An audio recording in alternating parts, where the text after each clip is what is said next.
All right, today we are going to learn about three more types of way to diagram data. We have line graphs, bar graphs, and then pie charts. Okay, so let's look at some. It looks like we have years, and then for each year it tells us how much cars we sold, right?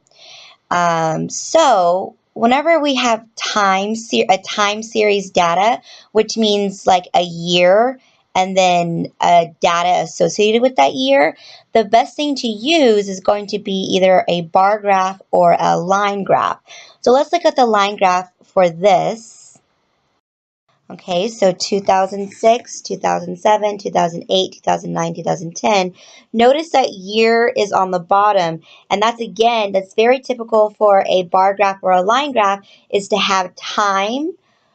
So either minutes, hours, years, whatever the time is, to actually have that be your x-axis or the horizontal on the bottom, okay? And then that means that vertically, you have whatever intervals is needed to graph your data. In this, they put in millions. So where it says 5, it's actually 5 million. Where it says 6, it's actually 6 million. That's what that in millions means. So notice that the difference between this bar graph and a histogram is that these are not connected. This is saying 2006 is 8.8 million, right? Whereas remember the histogram was intervals. This is not an interval. This is the year 2006 went up to here, almost at 9 million. Okay, so let's look at this data as a line graph. So where the bar reached the very top, you would put a dot right there. Okay, so you don't no longer have bars, you actually have a dot or like a plotted point. So for 2007, it looks like it's about 8.5 million. 2008 is just a little bit above 8 million. 2009. So again, you have points, plotted points, and then you connect those plotted points with lines. All right, so making a bar graph or a line graph, step 1. You're going to draw and label the horizontal and vertical axes of the graph. Remember I said horizontal is usually time. So whether that be years, weeks, days, seconds, minutes, hours, horizontal is usually time. Okay. Number 2, choose a scale to fit the data for each axis. Then mark the intervals along each axis. So for example, if your data goes from 0 to 1,000, you don't want to make 1,000 tick marks. You might count by hundreds, 0, 100, 200, 300, 400. The only thing is that whatever you choose to count by, you have to count by that the rest of that axis. You can't jump around. You have to pick one interval and then stick with it. Step 3, you're going to draw a bar for each data interval if you're doing a bar graph, or you're going to plot points representing the data and connect them from left to right if you're doing a line graph. Step 4, make sure you title the graph. So let's look at this example. It says make a line graph of the average price of a gallon of gasoline from 1972 through 1980. Prices are for every other year. Okay? So here's our data. So 1972, 74, 76, 78, and 80. Remember they said every other year.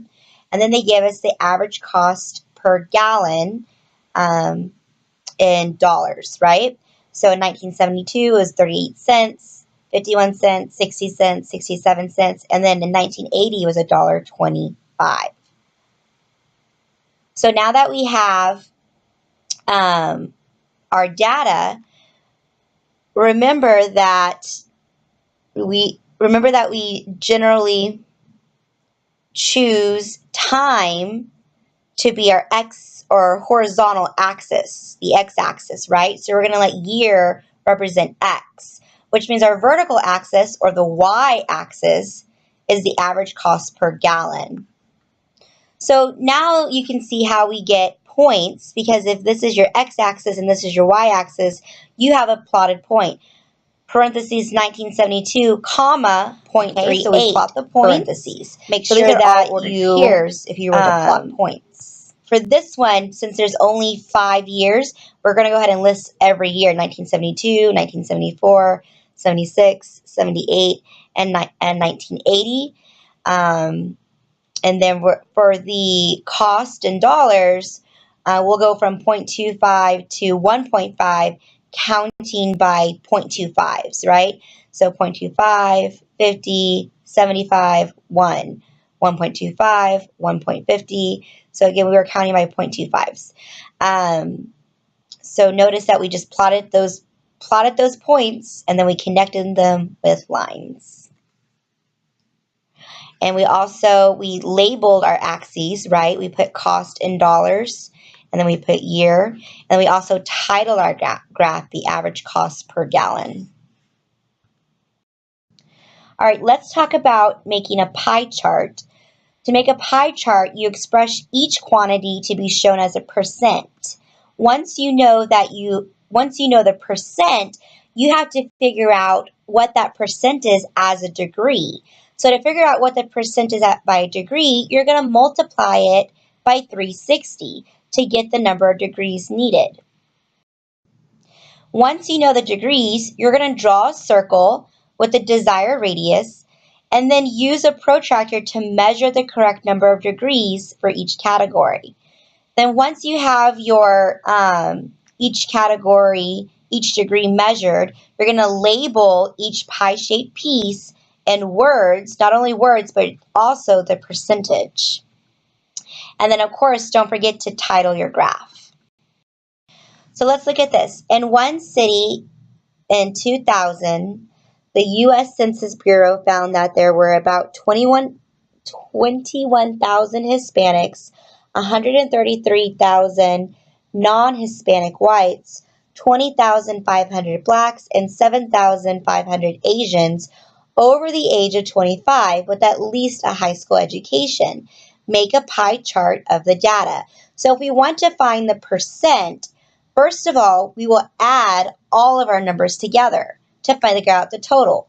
So 21,000 plus 133,000 plus 20,500 plus 7,500. Once we get the total, and it's 182,000, you could have used your calculator to do that. Don't feel like you have to do that by hand. And then we're going to put each individual number divided by the total number to figure out our percent. So when you do that and you do your calculator, you're going to get a decimal, and that's okay, because to turn a decimal into a percent, we move the decimal twice to the right. So 1, 2. So the 0.12 is going to be 12%. Now 133,000 divided by the total. In our calculator, we get the decimal 0.73, which is 73%. And then we keep doing that. Make sure that you are rounding correctly. So you're going to round to the hundredths place, which is 2 places past the decimal. 7,500 divided by 182,000 gives us, when we round to the hundredths, 0.04, which is 4%. So now we know our percentages. So now we have to figure out, well, what are those percentages in degrees, right? So again, we're going to multiply by 360, but in order to multiply a percent by a number, you have to change it back to a decimal. So our 12% is going to change back to 0.12, and that's what we're going to multiply by 360. You can definitely use your calculator for that, and you get approximately 43 degrees. We're going to go ahead and round to the nearest whole number for our degrees. So if you get 43.5 or 42.5, it will round to 43. If you had gotten 43.4, it would have rounded to 43.